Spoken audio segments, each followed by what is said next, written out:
Halo teman-teman semua, perkenalkan saya Feni, ingin memaparkan terkait, marketing analytics, yang saya lakukan. Di sini, paparannya akan terdiri dari 7 outline, yaitu introduction, matrix, big dashboard, data cleaning, analysis, conclusion, dan references. Untuk introduction sendiri, jadi suatu perusahaan menggunakan paid search atau pencarian berbayar untuk mempromosikan produk atau layanan mereka. Nah, perusahaan tersebut merupakan bergerak di bidang perbelanjaan atau retail gitu di AS dan menggunakan paid search selama bulan Juli sampai November 2021. Selama 5 bulan tersebut, marketing manager di akhir bulan menyadari bahwa dia membutuhkan evaluasi dan perbaikan mengingat cukup besarnya kerugian yang dihasilkan, yaitu sebesar 73.000 yang dialami perusahaan untuk membayar biaya marketing yang cukup tinggi.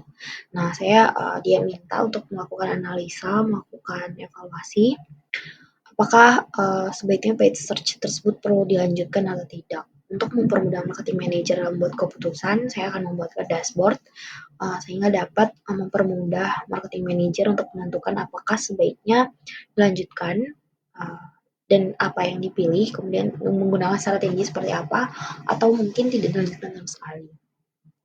Nah, dataset itu sendiri saya dapat menggunakan dari Kaggle, terdiri dari 990 baris data dan 12 variabel.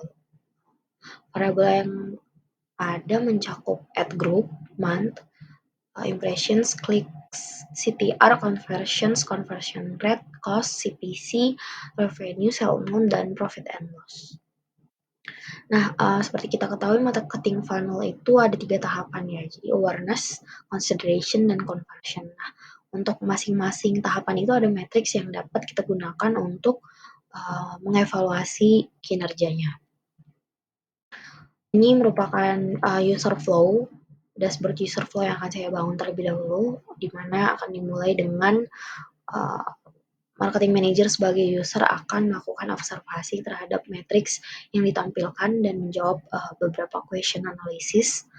Kemudian akan dilakukan analisa terhadap menggunakan business questions. Kemudian akan diambil keputusan apakah akan dilanjutkan atau tidak. Ini merupakan outline dari dashboard. Saya buat untuk mempermudah pembuatan dashboard di tabunya.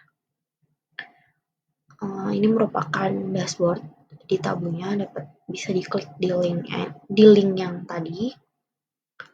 Kemudian dapat dilihat seperti ini. Jadi ada click to rate and impressions ini secara total. Kemudian ada yang visualisasi berdasarkan tren waktu yaitu bulan.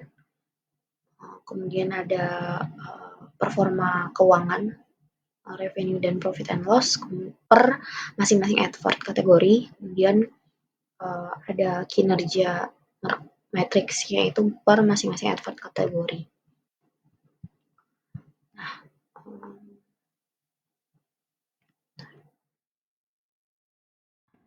sebelum melakukan analisa perlu dilakukan data cleaning dulu. Setelah saya cek, ternyata dataset yang saya gunakan memiliki beberapa sales dengan null data, sehingga untuk menjaga analisa valid saya cukup mengisinya dengan angka nol atau kosong, tetap dibiarkan. Karena revenue itu masih konsisten semuanya menggunakan angka gitu, di sini tidak terlihat, jadi tidak perlu ada data cleaning terkait inconsistent data. Analisa pertama itu dapat dilihat bahwa di bulan November terjadi peningkatan total klik sebesar 380.000 dengan CTR-nya itu malah paling rendah di antara bulan-bulan lainnya, yaitu 32,7%. Kemudian conversion-nya juga di bulan November itu meningkat, yaitu 43.000, sedangkan conversion rate-nya itu tidak paling tinggi karena masih sama dengan bulan sebelumnya, yaitu 11,4%. Kemudian cost yang dihasilkan atau biayanya itu untuk marketing cost itu paling tinggi di bulan November. Jadi wajar ya kalau total clicks dan total conversions itu meningkat. Nah, wajar juga jika CPC atau cost per click itu makin paling tinggi di antara bulan lainnya itu $0,74.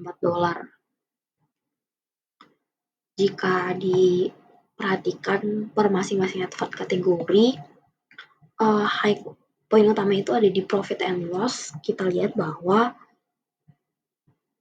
hampir semua advert kategori itu belum dapat menghasilkan laba. Hanya Black Friday yang menghasilkan laba itu pun cukup kecil, yaitu sekitar $200. Bahkan top 3 PNL, top 3 advert kategori yaitu kupon, promo, dan diskon yang menghasilkan revenue paling tinggi itu belum dapat menutup biaya marketing cost yang cukup tinggi. Nah, jika dibandingkan terhadap matriks marketingnya, kita lihat pada advert kategori kupon dan diskon misalkan ya. Kupon ini kan merupakan biaya marketing paling tinggi, memiliki biaya marketing paling tinggi. Dibandingkan dengan yang di bawahnya itu misalkan diskon gitu. CTR yang dihasilkan itu tidak terlalu berbeda signifikan, hanya sekitar 8% perbedaannya. Tetapi CPC-nya juga ternyata demikian gitu, maksudnya nggak terlalu worth it untuk menghasilkan $313.000 dibandingkan dengan $35.000 untuk menghasilkan CTR dan CPC yang tidak signifikan perbedaannya. Nah, berdasarkan analisa tadi dapat disimpulkan bahwa peningkatan marketing cost itu tidak sebanding dengan peningkatan laba perusahaan. Nah, sebaiknya menurut saya perusahaan tidak perlu melanjutkan campaign melalui paid search dikarenakan terbukti kurang efektif untuk meningkatkan kinerja perusahaan. Mungkin dapat beralih ke campaign metode lainnya, tidak perlu menggunakan paid search gitu. Nah, selain itu perusahaan juga perlu berfokus pada peningkatan konten promosi yang dilakukan. Hal ini dikarenakan meskipun sebelumnya di bulan November itu terjadi peningkatan total clicks, tetapi CTR atau total clicks per impressions itu juga cukup rendah. Jadi total clicks-nya kan tadi meningkat karena ya total biaya marketingnya tinggi gitu. Tapi ternyata pada saat dicari CTR-nya itu nggak berbeda signifikan gitu, walaupun marketing cost yang dikeluarkan itu tinggi. Ini referensi yang saya gunakan. Ya, sekian penjelasan dari saya. Terima kasih.